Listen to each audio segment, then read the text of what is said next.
tearing out pieces of me to replace the broken pieces of you. Tearing out.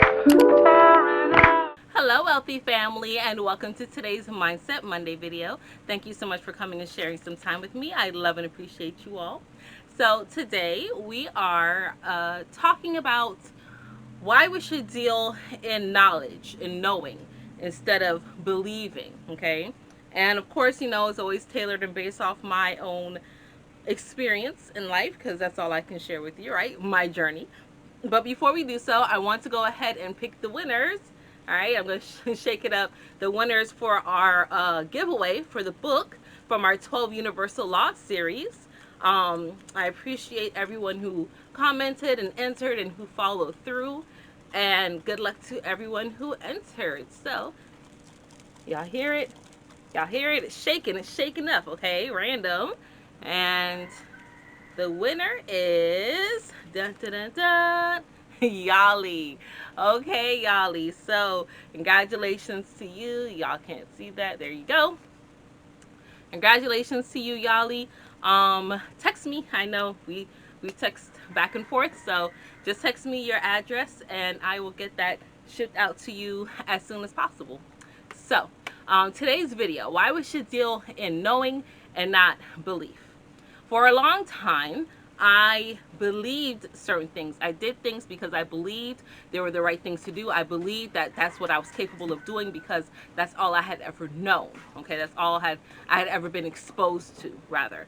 And belief was simple to do in the age of Pisces, which is the age of where religion reigns supreme, right? Believing in things outside of yourself reigns supreme because a lot of people underneath Piscean, it's very dreamy, right? It's very okay what it is, right? That's what Jesus represented, right? That's why you had the Jesus fish, okay? Jesus was a Pisces, though. But when you look at it, right, the Jesus fish, which is also the symbol of the Piscean age, is what kept a lot of people under the rule and thumb of Christianity. And not just Christianity, but religion in itself. Okay, so yeah, Jesus was represented by the fish. I'm stating that here because of where we live. I was raised as a Jehovah's Witness, so I'll be speaking from that perspective.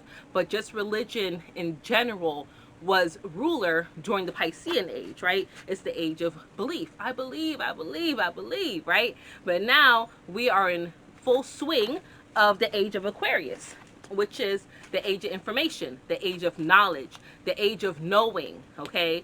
The age of where everything is just out, open, and exposed. And things that normally would take, 20 years or centuries to be released is happening in 2 days or 2 weeks, right? It's a quickening because there's information out there.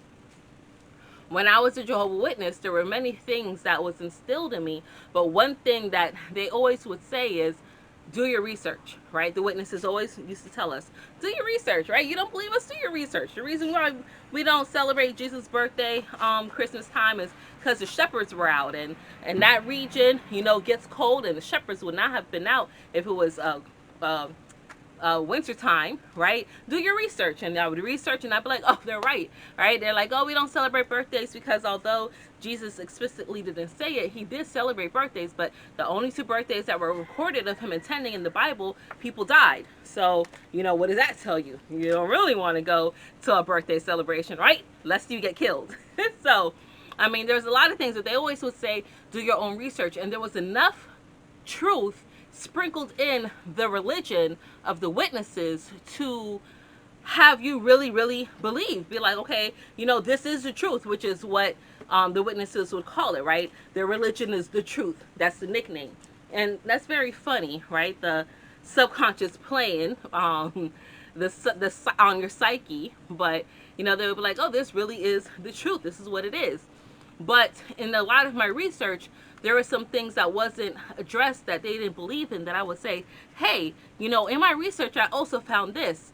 But when you dug too deep and got into a research of something that didn't coincide and gel with the teachings, now you're an apostate. Now you're a blasphemer. Now, are you questioning things like, Who are you? Why are you doing that? Be mindful of her.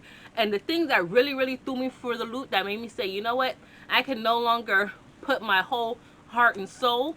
I still did try because I was afraid of what I had been taught. I was afraid of what would happen if I turned my back on God. But what made me say I can't put my whole heart and soul was when I got pregnant.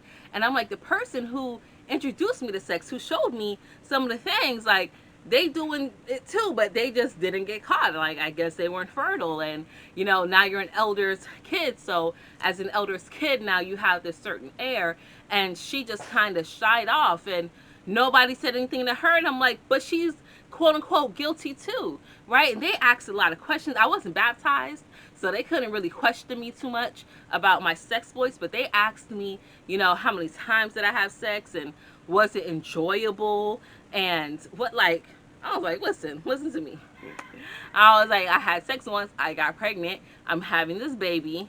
I was already like 6 months along by the time I said anything to anyone, right? And I was like, I'm having a baby, so it is what it is, right? You can't disfellowship me because I wasn't baptized.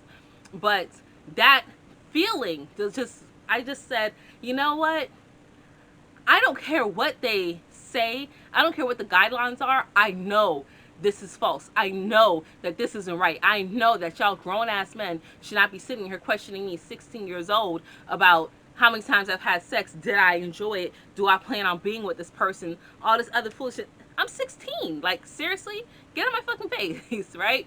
So at that time, it was at that moment that I was like, you're such a hypocrite, because one of the elders that were questioning me had the kid that was out here popping it like it's hot.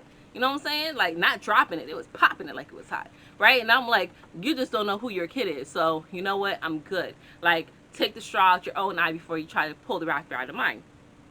So that in itself really led me on a path of saying, I got to find something different. There has to be something better out there for me, and I don't have to be subject to this. I know that there is. And that put me on the path of moving in my heart and not just with my mind, doing what I believe, not doing what I think. See, when I move from my heart, I know that it's my authentic feelings. I know that it's me.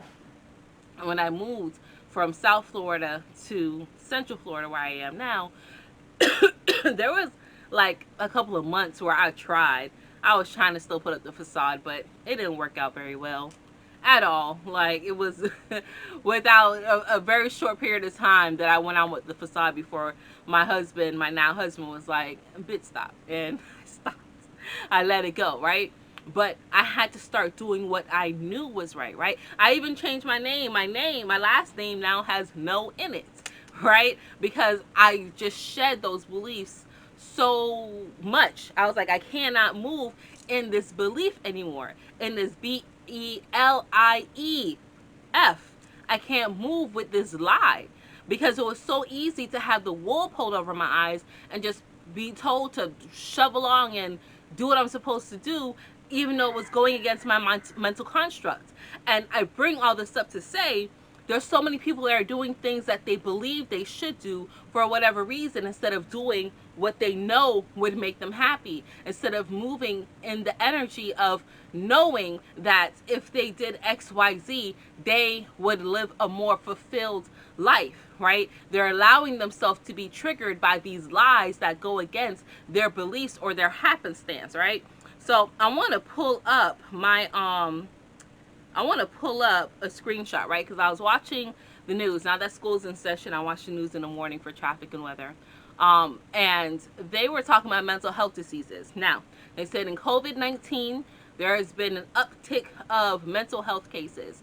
And more Americans are finding that they need mental health care, but they took it on during the pandemic, but they had to stop because prices went up, insurance wasn't covering it, drive time wasn't it, and they had to make a choice. Now, my prices, I tried to keep very affordable, even though Spirit's been telling me for the longest, for about 2 months now, Spirit's been telling me I need to raise my prices again, but I'm keeping it at a level for now, right? And I was going to change because I believed certain people when they told me, oh, I can't do a mental health session for an hour. Like, you don't have 15 minutes or 30 minutes. And I said, no, in order to be effective, an hour or 2 hours. So my mental health sessions I offer that at a reasonable rate, right? Visit my website and you'll see, okay?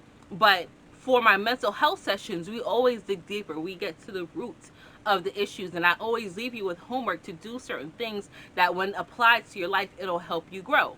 But here's the statistics that the media is putting out there to make people feel even more in despair.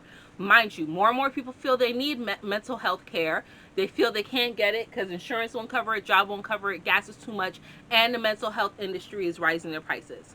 So in 2018, about 5.8% of American adults believe they had an unmet need for mental health services during the past year. In 2015, it was 4.7% less, right? So in 2015, only 1.1 Americans felt that they needed help. The rise was in ages 18 to 25 in adults, okay? Now, in 2022, the entire population of the world, 19.86% of people, of adults, said they had mental health issues. So in 2015, it was 1.1. 2018, 5.8. 2022, 19.86. And how many people do they predict will be diagnosed with some type of mental health issues, whether it's short term, long term, chronic, or just a passing by?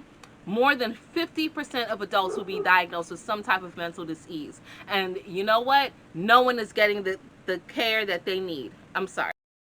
So, if more than 50% of people will be diagnosed with some form of mental illness, and the uptick of cases keep going up, but people feel they can't get the care that they need, do you see the conflict that it is causing, right? The tear, the separation that it's causing mentally and physically. So in order for you to be whole and complete, allow yourself to stop dealing in beliefs. Let go of your beliefs and start dealing in knowledge. Get out your feelings. Beliefs are for those who want to deal in their human feelings. You have to make decisions based on more than that. Allow your feelings to influence, but you have to deal in knowledge and knowing and facts, right? And sometimes the facts are not pretty and beautiful, but guess what? It's still a fact. It's still there. And it's there for you to harness and accept and apply so that you can grow and be a better, well rounded, spiritual being. That is the goal. Remember, what is the goal? To elevate, to grow. So start dealing with your knowledge. Start realizing that there's no one coming here to save you. Know that you are the savior you're looking for. Know that these people that you vote in and put your stock in do not care about you. They probably don't even know you exist. Okay? You are who you are waiting for. So rise up to the occasion.